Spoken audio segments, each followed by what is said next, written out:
अस्सलाम वालेकुम। Welcome to the physics concept. आज जिस टॉपिक को हम डिस्कस करने जा रहे हैं वो क्लास फर्स्ट ईयर के लिए और है basic concepts of vector.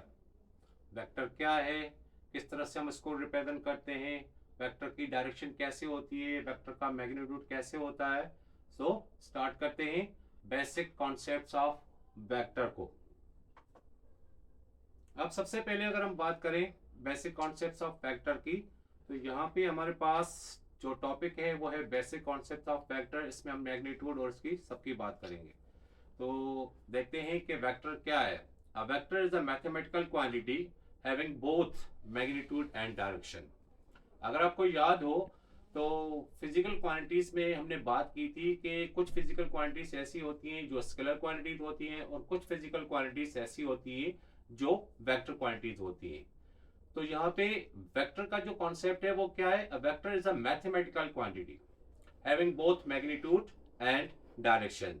These vector quantities required both magnitude and direction for complete description.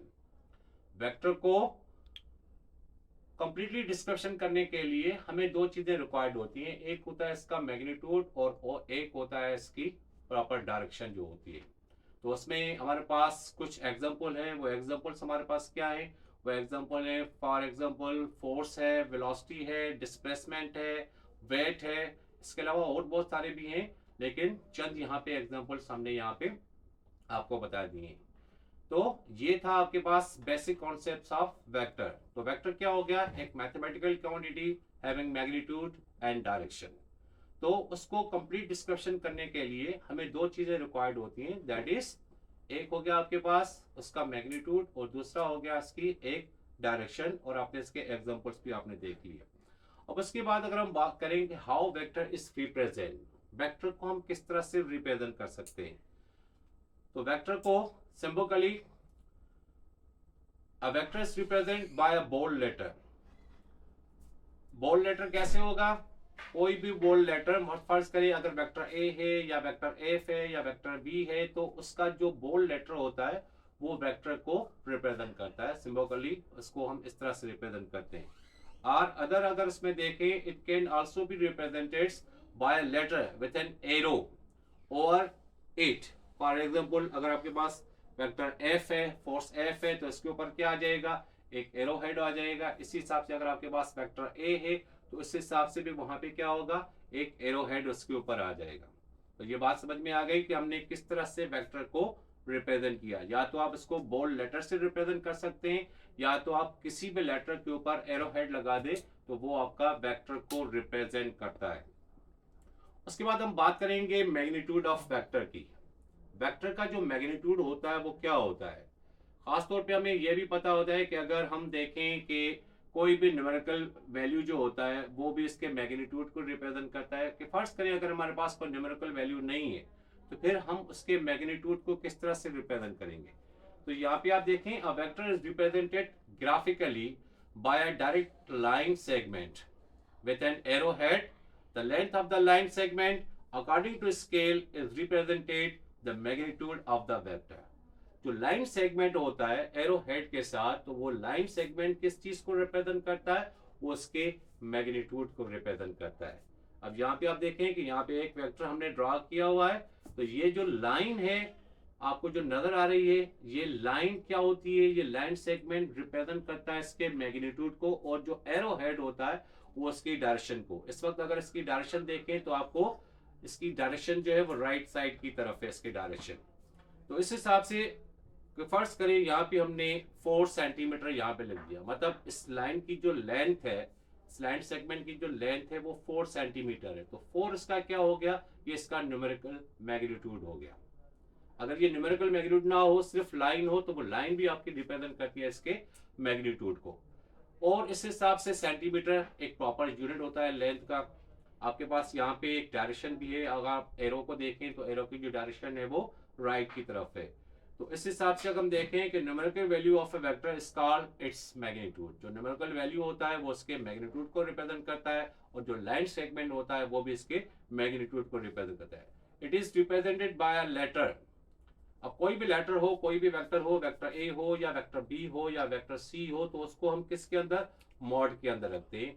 दो ऐसे लाइंस होती है, इसके बीच में उस लेटर को, कैपिटल लेटर को रखा जाता है और वो रिप्रेजेंट करता है उसके मैग्नीट्यूड को। जो टॉपिक है हमारे पास बेसिक कॉन्सेप्ट्स ऑफ वेक्टर, उसके बाद जो है हमारे पास वो है रेक्टेंगुलर कोऑर्डिनेट सिस्टम।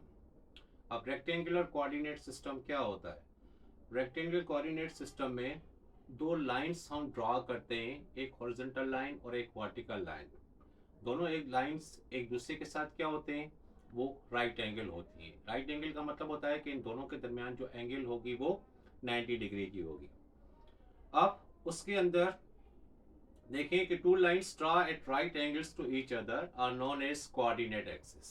इन दोनों लाइंस को हम क्या कहते हैं? इन दोनों लाइंस को हम कोऑर्डिनेट एक्सिस कहते हैं।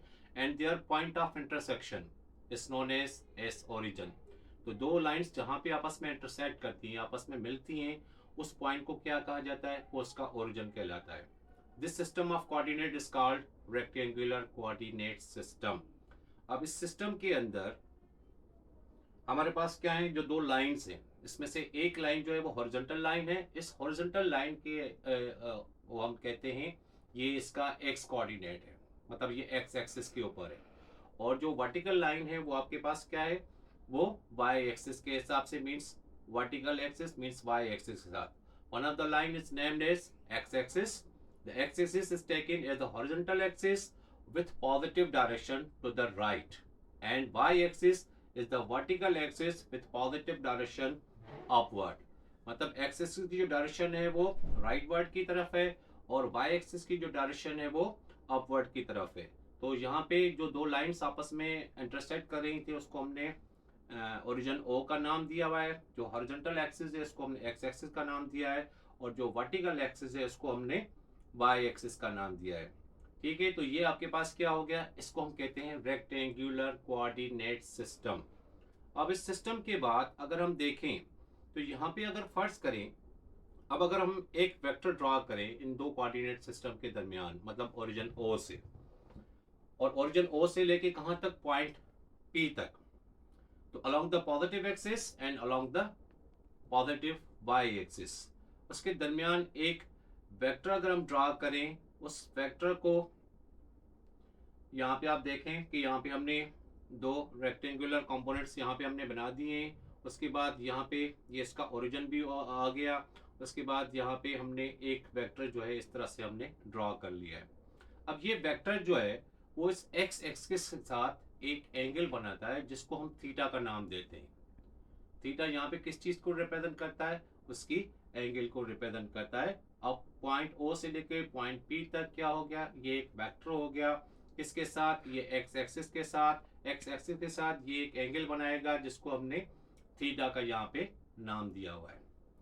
अब इस हिसाब से अगर हम बात करें direction of vector in space, तो अगर स्पेस में वेक्टर की डायरेक्शन हमें मालूम करनी होती है तो वहां पे हमें एक और एक्सिस रिक्वायर्ड होता है।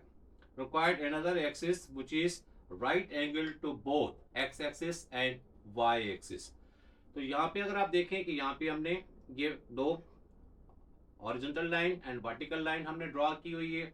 अब इसके साथ एक तीसरा एक्सिस जो उसके साथ भी क्या होगा, वो भी इसके साथ राइट एंगल हो गया, मतलब एक्स एक्सिस के साथ भी वो राइट एंगल होगा और वाई एक्सिस के साथ भी वो राइट एंगल होगा। वो थर्ड लाइन जो होगी उसको हम क्या नाम देंगे, उसको हम जेड एक्सिस का नाम देंगे। तो यहाँ पे आप देखें कि तीनों आपके पास लाइंस ड्रॉ हो गई हैं। एक एक्स एक्सिस हो गया, दूसरा आपके पास वाई एक्सिस हो गया और तीसरा आपके पास जेड एक्सिस हो गया। इसको हम कहते हैं थ्री डायमेंशनल कोऑर्डिनेट सिस्टम। ये तीनों थ्री डायमेंशनल कोऑर्डिनेट सिस्टम एक दूसरे के साथ क्या होते हैं, एक्स के साथ राइट एंगल के हिसाब से होते हैं। मतलब अगर एक्स और वाई के दरमियान देखें तो वहां पे भी 90 डिग्री होगी, राइट एंगल हो गया। वाई एक्सिस और जेड एक्सिस की बात करें तो उसके दरमियान भी एंगल आपके पास 90 डिग्री की होगी। अगर जेड एक्सिस और एक्स एक्सिस की बात की जाए तो उनके दरमियान भी आपके पास एंगल जो होगी वो 90 डिग्री होगी। ठीक है, अब अगर इसके दरमियान भी हम एक वेक्टर को ड्रॉ करें, the direction of a vector in space is specified by three angles. अब वहां पे थ्री एंगल्स कैसे बनेगी, ये हमने वेक्टर ड्रॉ कर लिया ओरिजिन ओ से लेके पॉइंट पी तक। अब वो पी के हिसाब से क्या है, ए बी एंड सी। तो ए बी एंड सी क्या है, ये 3 एंगल्स यहाँ पे बनेंगी, एक एक्स एक्सिस के साथ, दूसरी वाई एक्सिस के साथ और तीसरी जेड एक्सिस के साथ। तो ये एक्स एक्सिस के साथ एंगल हो गई जिसको हमने ए का नाम देना होगा। दूसरी एंगल हमारे पास वाई एक्सिस के साथ हो गई। तीसरी हमारे पास एंगल जेड एक्सिस के साथ हो गई। तो यहाँ पे एक्स एक्सिस के साथ एंगल ए हो गई, वाई एक्सिस के साथ जेड एक्सिस के साथ एंगल बी हो गई। इसी हिसाब से जेड एक्सिस वाई एक्सिस के साथ एंगल सी हो गई और जेड एक्सिस के साथ एंगल बी हो गई। उम्मीद है ये आपको कॉन्सेप्ट अच्छी तरह से समझ में आ गया होगा। अगर आपका कॉन्सेप्ट बिल्कुल क्लियर हो गया है बेसिक कॉन्सेप्ट्स ऑफ वेक्टर का, जिसमें हमने वेक्टर के बारे में स्टडी किया, जिसमें हमने उसकी डायरेक्शन के हिसाब से देखा कि उसमें 2 चीज़ें रिक्वायर्ड होती हैं, एक मैग्नीट्यूड, दूसरा उसकी एक प्रॉपर डायरेक्शन। फिर हमने मैग्नीट्यूड की बात की, जो लाइन सेगमेंट होता है वो रिप्रेजेंट करता है उसके मैग्नीट्यूड को। मैग्नीट्यूड को किस तरह से हम रिप्रेजेंट करते हैं, कोई भी लेटर हो, वेक्टर हो, ए हो, बी हो, सी हो, तो मॉड के अंदर उसको हम लिखते हैं, वो रिप्रेजेंट करता है इसके मैग्नीट्यूड को। अगर उस लाइन सेगमेंट का कोई न्यूमेरिकल वैल्यू हो तो वो न्यूमेरिकल वैल्यू भी उसके मैग्नीट्यूड को रिप्रेजेंट करता है। फिर उसके बाद हमने रेक्टेंगुलर कंपोनेंट्स की बात की। तो राइट एंगल कंपोनेंट्स एक दूसरे के साथ अगर 90 डिग्री के एंगल बनाते हैं और जहाँ पे वो इंटरसेक्ट होते हैं वहाँ पे उसका ओरिजिन ओ होता है, जिसमें से एक कंपोनेंट आपका एक्स एक्सिस कहलाता है, दूसरा कंपोनेंट आपका वाई एक्सिस कहलाता है। उसके बाद हमने उसके अंदर एक वेक्टर को ड्रा किया, वो वेक्टर उस एक्स एक्सिस के साथ एक एंगल बना रहा था। फिर हमने 3 डायमेंशनल कोऑर्डिनेट सिस्टम की बात की। वो तीनों डायमेंशन 3 जो कंपोनेंट्स थे वो एक दूसरे के साथ क्या थे, वो right angle to each other थे। उसके अंदर भी हमने ड्रा किया और ये सारा कुछ आपने अच्छी तरह से अंडरस्टैंड कर लिया होगा। अगर चैनल को अभी तक आपने लाइक और सब्सक्राइब नहीं किया तो जल्दी से इसको लाइक और subscribe. Thank you. Next topic के साथ इंशाल्लाह नेक्स्ट वीडियो में होंगे। अल्लाह हाफिज़।